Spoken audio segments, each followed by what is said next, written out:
नमो विष्णुपादाय कृष्णपृष्ठाय भूतले श्रीमते भक्ति वेदांत स्वामी निति नामिने नमस्ते सारस्वती देवे गौरवाणी प्रचारिणे निर्विशेष शून्यवादी पाश्चात्य देशतारिणे जय श्री कृष्ण चैतन्य प्रभु नित्यानंद श्री अद्वैत गदाधर शिवासादि गौर भक्त वृंद हरे Krishna Krishna Krishna Hare Hare Hare Ram Ram Ram Hare Hare.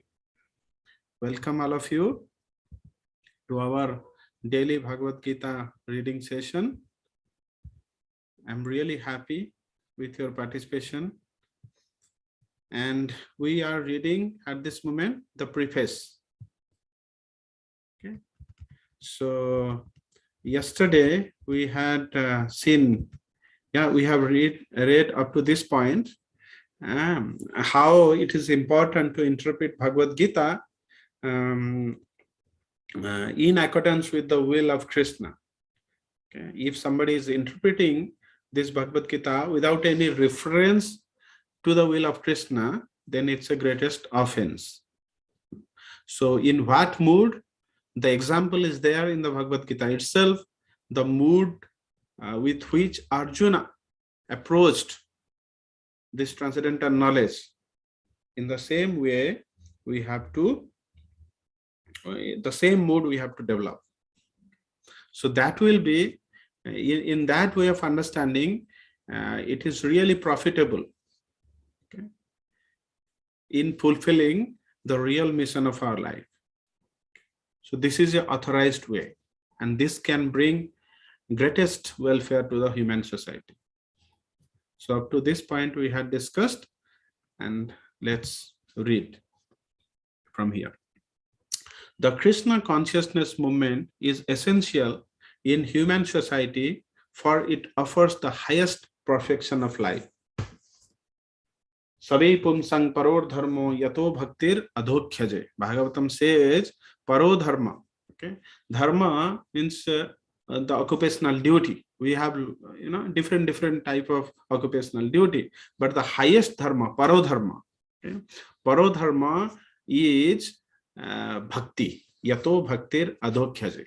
Okay, devotional, loving devotional service to the Supreme Lord, that is the highest occupational duty of any living entity. Because we were discussing also in our application oriented Bhagavad Gita classes, like our identity shapes of our dharma. If we will identify ourselves in bodily conception, then from there lot of dharma arises. Like if you identify yourself as an engineer, then you will be obligated to certain dharma. If you will identify yourself as an Indian, then you will have some obligated dharma. So similarly, if you identify yourself as a father, you have. So we have different type of duty or responsibility according to our identity. Okay, but the very core real identity, eternal identity of us is the spirit soul. Okay, so in that respect, spirit soul belongs to whom? Spirit soul belongs to Krishna. So then from the soul, from the platform of soul, what is the main or supreme occupational duty of the soul? Okay, to render devotional service lovingly to Krishna. This can be brought out in Krishna consciousness movement. Okay, Krishna consciousness, what does it mean? Okay, right now we all, at least myself, I am in material consciousness. Okay, so we are trying, we are the sadhakas. Okay, we are trying to transform this consciousness, this material consciousness, into Krishna consciousness, so that in every object, in every activities, we can see Krishna. Okay, and that will give us the remembrance of Krishna. Okay, and that is the highest perfection of life. If we exit this material world in remembrance of Krishna, then we will go back to him. How this is so is explained fully in the Bhagavad Gita. Unfortunately, mundane wranglers have taken advantage of Bhagavad Gita to push forward their demoniac propensities and mislead people regarding right understanding of the simple principles of life. Everyone should know how God or Krishna is great, and everyone should know the factual position of the living entities. We all say God is great, okay, but how great He is, that is a point to be researched, and that is a point to be known. Okay, how we will know Krishna? By hearing from the bona fide acharyas, by reading the books Bhagavad Gita and Srimad Bhagavatam. Okay, how magnanimous Krishna is, how unlimited He is, omnipotent, omniscient, omnipresent, omnibenevolent. Okay, all these different aspects of Krishna we can get to know when we read Bhagavad Gita.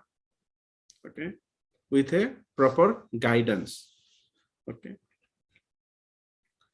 so Bhagavad Gita talks of 5 essential principles that also we will see in the introduction part. Okay, first 2 are very important, that is about God Himself, and second is about Jiva, means the living entities, you and me. So Jiva Tattva and Ishvara Tattva, and what is the relation between these two? So by understanding this relation, we can understand our position with respect to the God. Okay, that is the starting point, to know ourselves and to know God. Athato Brahma Jigyasa. Okay. Everyone should know that a living entity is eternally a servant, and that unless one serves Krishna, one has to serve illusion in different varieties of the 3 modes of material nature. How we are related to Krishna? Jivera Swarupa Hai Nitya Krishna Das. Okay, this statement is written here. Jivera Swarupa Hai Nitya Krishna Das. Nitya means eternal. Krishna Das matlab servants of Krishna. This is our real identity. We should all know. And unless one serves Krishna, one has to serve illusion. We have to serve, because there is nobody. Serve means to do some activities. Okay, to do some activities to please someone. Everyone in this material world is serving.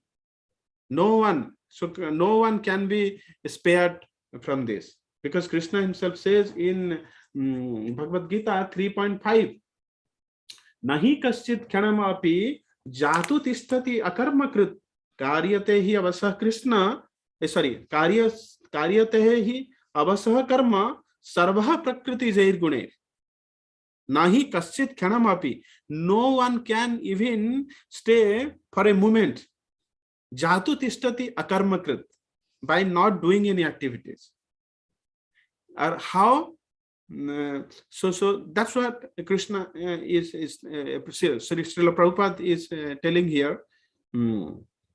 And what Krishna tells in 3.5, Karyatehi avasah karma sarvah prakriti jair gunai.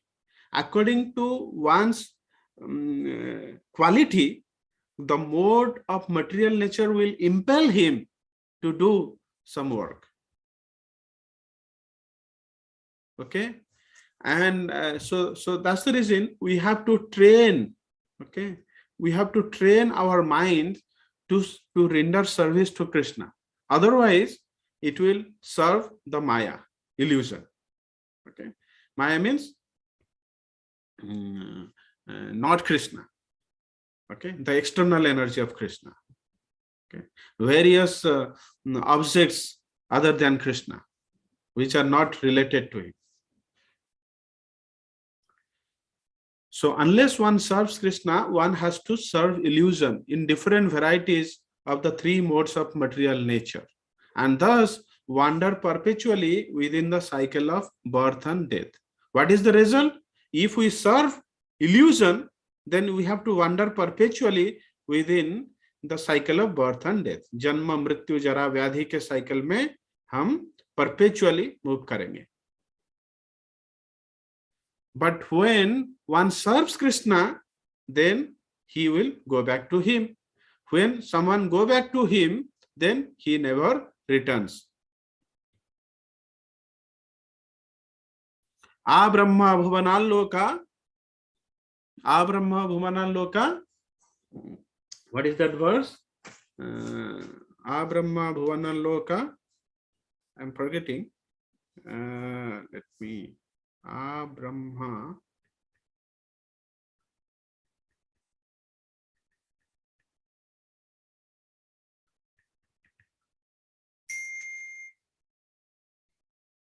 Yeah, okay, let's leave it. So I'm not able to recollect. Yeah. Abrahma Bhuvana Loka means from Brahma Loka to lower to this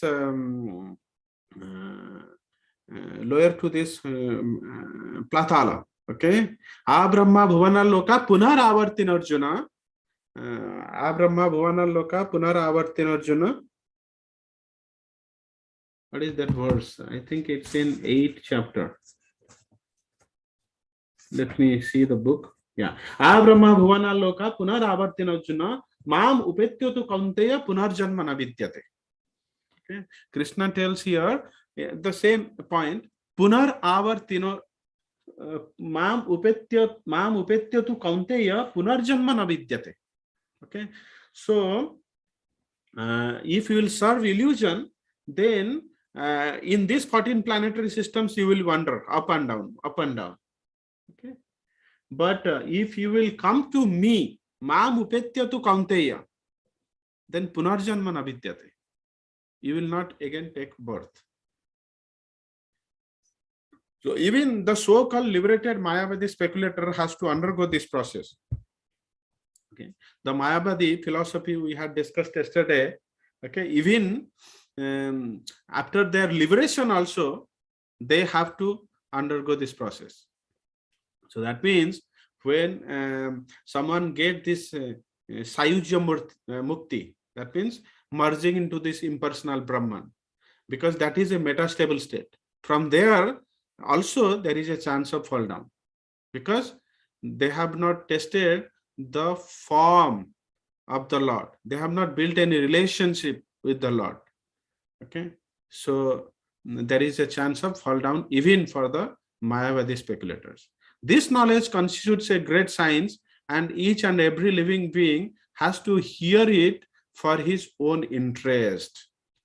How this knowledge about the Jiva, the living entity, and about Krishna, this is a great science. Okay, this is a great science. Okay? That every living entity should know for his own interest. How to know this?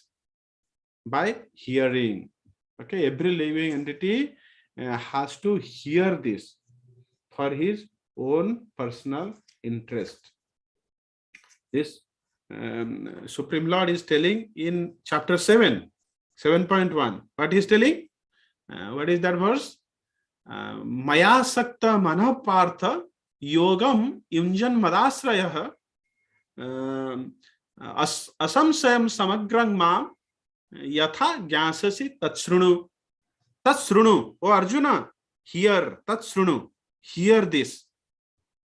Okay. By hearing, what will be the benefit? Okay. Asamsayam samagrang mam yatha gyasasi. You can get to me, you can get to know me, samagram, okay, fully, okay, asamsayam, without any doubt. Okay. So this is the benefit of hearing, People in general, especially in this age of Kali, are enamored by the external energy of Krishna. And they wrongly think that by advancement of material comforts, every man will be happy. So here you see, here the Maya or illusion is nothing other than it's a energy of the Lord, but it's an external energy of the Lord. And everyone is enamored by the external energy of the Krishna. Krishna tells in in 7th chapter 7.14, daivihi esa gunamayi mama maya durattaya mameva ye prapadyante mayam etam tarantite. Know this, daivihi esa gunamayi, mama maya durattaya. This external energy, the maya, this is, daivihi esa gunamayi mama maya durattaya. It is my external energy. Unless you serve to me or surrender to me, you will be perpetually slaughtered by the Maya Devi. But when you surrender unto me, then you can overcome over Maya. Otherwise, Maya is the external energy of me. It is insurmountable. It's very difficult. Mama Maya Duratvaya. Very difficult to cross over. They wrongly think that advancement of material comforts, every man will be happy.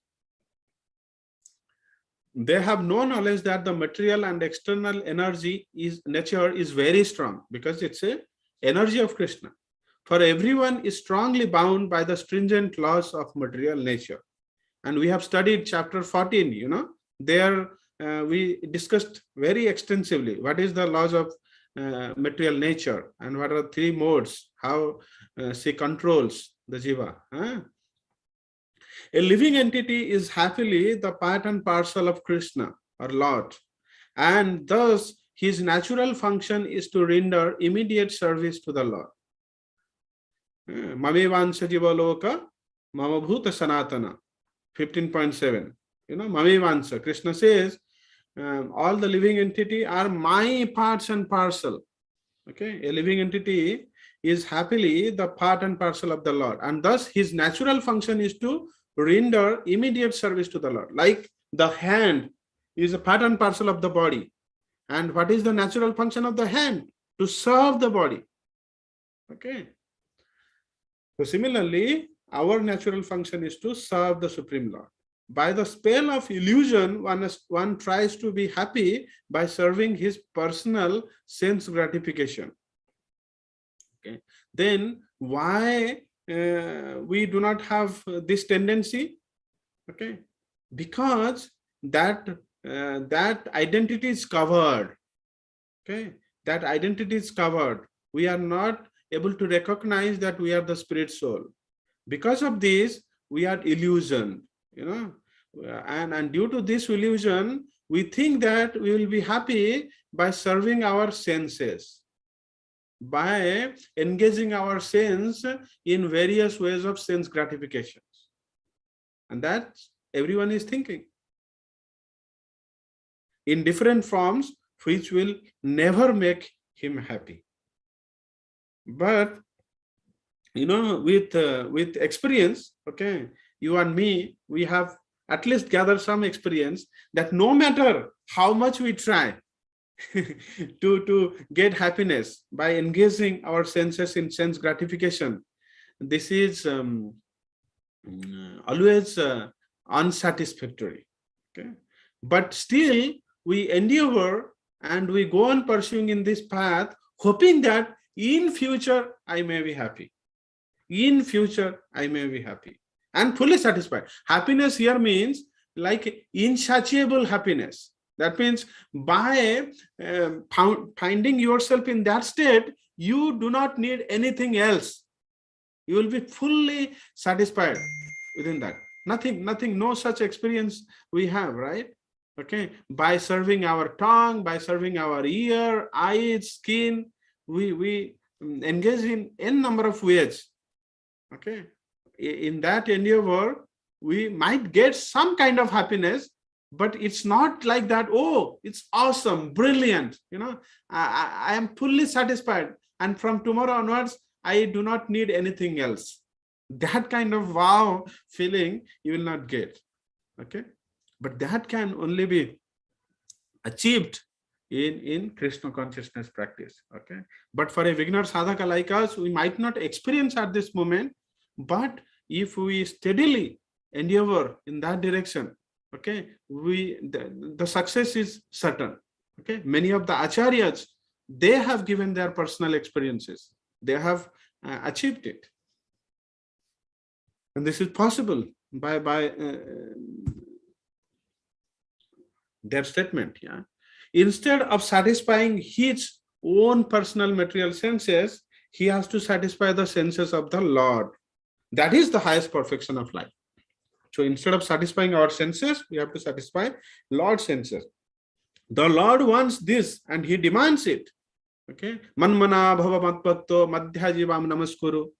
Okay. He tells and he demands, yeah, become my devotee. Why? He is self-satisfied. Why he is giving this instruction to us? Or why he is developing this desire for us? It is for the benefit of us. Because he cannot see us, struggling like this in this material world. We are rotting in this material world. Okay, being a supremely loving father, he is teaching us, oh, if you do this, if you engage in my devotional service, that is your perfect, that is your life's perfection. Okay, if you come back to me, you can live in my abode, okay, which is your real home, okay, blissfully. Why you are rotting in this material world? One has to understand this central point of Bhagavad Gita, and this is the central point of Bhagavad Gita. So Krishna will give us all sorts of varieties of knowledge, and at the end, he will tell us, Sarva dharman parityajya mam ekam saranam braja. Surrender unto me. Okay, and we are reading this Bhagavad Gita just for this one import. Okay, that is the final sum and substance. Okay, how we can develop our surrendering to Krishna naturally. Okay, our Krishna consciousness movement is teaching the whole world this central point, and because we are not polluting the theme of Bhagavad Gita as it is, anyone seriously interested in deriving benefit by studying the Bhagavad Gita must take help from the Krishna consciousness movement for a practical understanding of Bhagavad Gita under the direct guidance of the Lord. Okay, this is non-polluted representations. Okay, this is as it is. So success is guaranteed. If you study scrutinizingly under the direction of a bona fide person, okay, like we are now studying under the guidance of Srila Prabhupada, we are now associating with him through his books and writing, then of course we can succeed. We hope, therefore, that people will derive the greatest benefit by studying Bhagavad Gita as it is, as we have presented it here. And if even one man becomes a pure devotee of the Lord, we shall consider our attempt a success. A.C. Bhaktivedanta Swami, 12th May 1971, Sydney, Australia. Okay. So this edition is written in 1971. We hope, therefore, that people will derive the greatest benefit by studying Bhagavad Gita as it is. Okay, he's kind of guaranteeing. Okay, it's a Prabhupada's hope. For us, it's kind of, we can take it as a guarantee. Yeah. So, and what he is telling, you see, such a humility. Even one man becomes a pure devotee. Millions have turned into devotees, by reading these editions. Okay, Prabhupada here is telling that if one man becomes a pure devotee of the Lord, he will consider his attempt as a success. Wonderful. Srila Prabhupada ki jai, Bhagavad Gita ki jai. Hare Krishna.